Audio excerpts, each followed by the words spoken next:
Bom dia, boa tarde, boa noite. Eu espero que vocês estejam bem, tá tudo bom com vocês.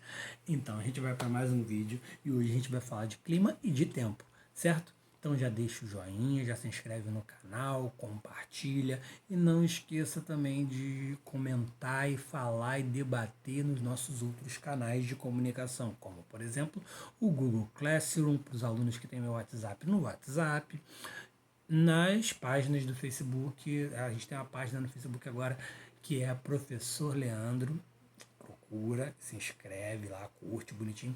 E tem o grupo de Geografia em Foco, Professor Leandro, lá no Facebook também. O Instagram, Professor Leandro, com 2 Os no finalzinho, certo? E aqui no YouTube.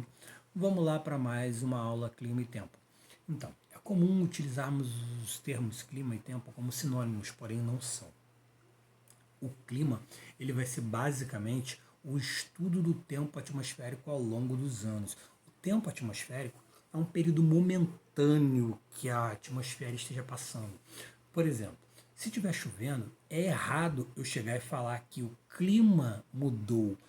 Antes estava sol e agora está chovendo. Isso não é o clima, o que mudou foi o tempo. O tempo mudou, o tempo agora fechou, o tempo agora está chuvoso, o tempo agora está ensolarado. Então, esse é o tempo. Ao longo dos anos, a gente vai estudar essas alterações climáticas em uma determinada área para a gente definir que tipo de clima aquela área possui.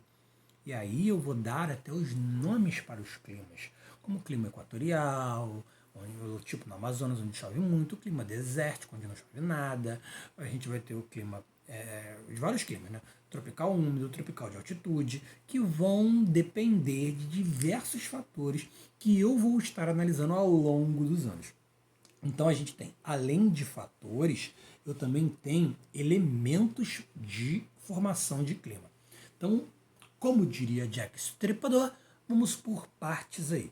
Então a gente tem a diferenciação de clima e de tempo. Tempo é um estado momentâneo da atmosfera, certo? Então ele pode mudar. Tipo, acho que eu tenho aqui uma definição rápida, se a definição não falar a mesma coisa. Ó. O tempo refere-se às condições momentâneas da atmosfera. Então acho que dá o mesmo exemplo aqui. Aqui, ó, ou seja, se o dia está quente ou frio, chuvoso ou ensolarado. Então a gente tem uma alteração aí de tempo. Por sua vez, o clima é o estudo médio do tempo, ou seja, o estudo da sucessão de tempos em um determinado local e período, onde eu vou definir através dos elementos e fatores climáticos. Quais são os elementos do clima? Então vamos lá. Temperatura. Esse elemento encontra-se diretamente relacionado ao Sol, né, a posição que eu vou estar, porque olha só, quando a gente tem o globo para poder fazer uma análise, a gente divide o nosso globo em zonas climáticas através das linhas imaginárias que o homem criou, linhas imaginárias. Eu não vou olhar para o céu, não vou encontrar essa linha. Então a gente tem o Círculo Polar Ártico a norte e o Círculo Polar Antártico a sul. Então, são vários paralelos, né? Mas somente esses têm nomes que estão destacando zonas climáticas. E dentro dessas zonas climáticas eu vou encontrar diversos tipos de clima. Então, uma das coisas que eu vou estar analisando, que é fator climático, não é elemento, é o fator climático é a latitude. E o elemento é a temperatura. Esse elemento vai ser gerado pela latitude em partes, tá? Porque vamos ter outras coisas que vão diferenciar para poder, tipo, além da latitude, eu tenho a altitude. Então, eu posso estar numa latitude mais quente, mas se nessa latitude de área mais quente, de zona climática mais quente, eu tiver um relevo montanhoso, por exemplo, quanto maior a altitude, mais frio vai ser. Independente se eu estou na zona climática tropical, por exemplo. Se eu estou numa altitude, eu vou ter um clima frio de montanha, por exemplo. Certo? Então vamos lá. Continuando aqui.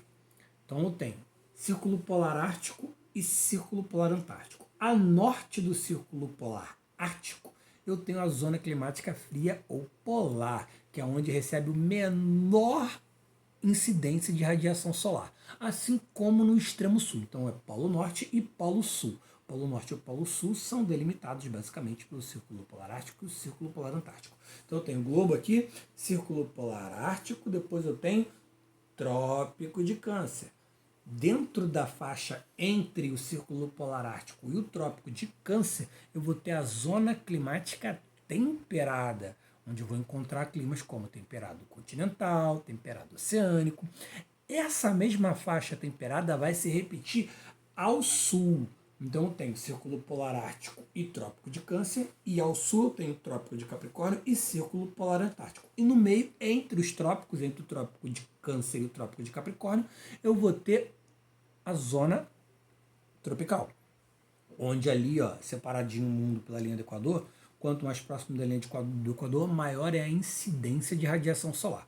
Então, qual é a área do nosso planeta que mais recebe radiação solar? Entre o Trópico de Câncer e o Trópico de Capricórnio. Certo? E as áreas que menos recebem, a norte do Círculo Polar Ártico e a sul do Círculo Polar Antártico. Certo? Então, vamos lá. Temperatura, voltando aos elementos climáticos. Temperatura, certo?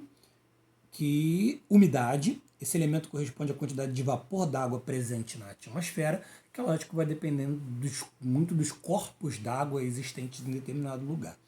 A umidade é uma das responsáveis pela ocorrência da chuva. E pressão atmosférica. Esse elemento consiste no peso que uma coluna de ar exerce sobre a superfície terrestre. Seu valor é expresso em milibares, que é a siglazinha MB, minúsculo. Da mesma forma que os demais elementos climáticos, a pressão atmosférica depende de alguns fatores climáticos. Vamos ver os fatores climáticos. Um, já falei, que é a latitude. Esse fator refere-se à distância que um ponto determinado da Terra se encontra em relação à linha do Equador. Então, quanto mais distante da linha do Equador, menos incidência de radiação solar vai ter, tanto para norte quanto para sul. Certo? Então, tipo, eu vou ter as mesmas distâncias da linha do Equador para norte e para sul. Então, tipo, eu tenho a latitude, basicamente, eu vou determinar ela em graus. Então, eu tenho a linha do Equador é o grau 0. Acima dela, eu vou ter uma linhazinha imaginária, que não vai ter nome, que é o grau 1. Então, 1 grau de latitude norte. E aqui a sul eu vou ter 1 grau de latitude sul, que vai ser a mesma distância, a linha que está a norte e a linha que está a sul, vai ter da linha do Equador. A única diferença é que uma está a norte e a outra está a sul. Então eu vou ter 1 grau, 2, 3, 4, 5, 6, 7, 8, 9, 10, para sul, 1, 2, 3, 4, 5, 6, 7, 8, para norte. Certo? Altitude. Esse fator corresponde à medida de um ponto em relação ao nível do mar. Quanto mais a atmosfera da gente, ela tem diversas camadas. A gente tem a primeira das camadas, a que mais interessa basicamente para a gente, já que a gente vive nela, é a troposfera. Dentro da troposfera, tem várias camadas, como eu disse, tem a troposfera, estratosfera, mesosfera, ionosfera, o que vai modificar nessas camadas da atmosfera o tipo de gás que eu vou encontrar nela ali. Então, o oxigênio eu encontro principalmente aonde? Na troposfera. E quanto maior a altitude, mais rarefeito o ar vai ficando, ou seja, eu vou perdendo oxigênio. Foi? E também vai ficando mais frio, já que a incidência de radiação solar ela esquenta a crosta terrestre. É o calor que a gente vai sentir principalmente, já que ela vai esquentar a crosta terrestre. Quanto maior a altitude, menos desse calor da crosta terrestre vai ser sentido. Então vai ficar mais frio. Por isso que geralmente topo de montanha é congelado. A gente tem as massas de ar. As massas de ar nada mais são do que os grandes blocos de ar que se deslocam de um lugar para o outro. Então elas podem vir massas de ar frio ou massas de ar mais quentes, que vão influenciar justamente no clima de uma determinada área. E a gente também tem as correntes marítimas, certo? Também, no caso, então, a gente tem aí, para estar analisando tudo isso aí que eu falei, maritimidade e continentalidade. Então, proximidade com o oceano ou estar no meio do continente vai influenciar o clima de uma área, independente se eu estou na mesma latitude. Então, se eu estou na mesma latitude, mas um local está próximo ao oceano, está no litoral, ele vai estar sofrendo os efeitos que a gente chama de maritimidade, sujeito às correntes de ar, às massas de ar que vão chegar ali, com chuva, blá blá blá, pode acontecer, pode não acontecer. E aqui para o meio do continente, eu vou ter distância, então essas massas de ar podem ser alteradas no meio do caminho, as chuvas, as nuvens carregadas de chuva, elas podem se precipitar antes, podem barrar no relevo, inclusive relevo é outro ponto aí, ó. A topografia de um local pode facilitar ou dificultar as massas de ar. Se eu tenho uma montanha no meio do caminho, a massa de ar não vai para o outro lado, chove-se aqui, não chove do outro lado, certo? Então, e logicamente, o clima de um determinado lugar, ele vai fazer com que exista um tipo determinado de vegetação graças àquele tipo, porque a vegetação ela vai ser criada para sobreviver ao ambiente em que ela está inserida.